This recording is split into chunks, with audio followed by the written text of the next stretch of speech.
Mananthavady bishops ഹൗസിലെത്തിയ Rahul Gandhi ബിഷപ്പുമാരെ കണ്ട് കാലികമായ പ്രശ്നങ്ങൾ ചർച്ച ചെയ്തു.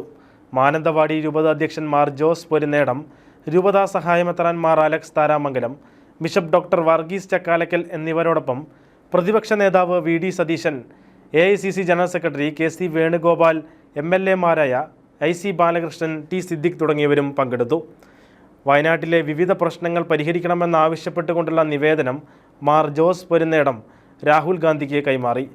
മാനന്തവാടിയിൽ നടന്ന റോഡ് ഷോയ്ക്ക് ശേഷമാണ് രാഹുൽ ഗാന്ധി ബിഷപ്സ് ഹൗസിൽ എത്തിയത്.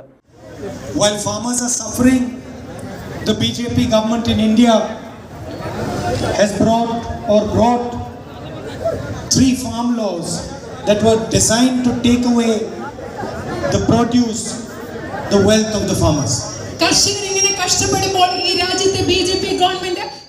മാനന്തവാടി രൂപത പാസ്റ്ററൽ കൗൺസിൽ കഴിഞ്ഞ ദിവസം പാസാക്കിയ നിവേദനവും രാഹുൽ ഗാന്ധിക്ക് കൈമാറി. കർഷകരുടെ പ്രയാസങ്ങൾ, ഉന്നത വിദ്യാഭ്യാസ സൗകര്യം ഇല്ലാത്തതുമൂലം വിദ്യാർത്ഥികൾ അനുഭവിക്കുന്ന പ്രയാസങ്ങൾ, വന്യമൃഗശല്യത്തിൽ പൊറുതിമുട്ടിയ കർഷകർ, ജീവൻ വരെ നഷ്ടമാകുന്ന സാഹചര്യം ഉൾപ്പെടെയുള്ള ജില്ലയിൽ നിലനിൽക്കുന്ന നിരവധി പ്രശ്നങ്ങൾ സംബന്ധിച്ച് ചർച്ച ചെയ്തു.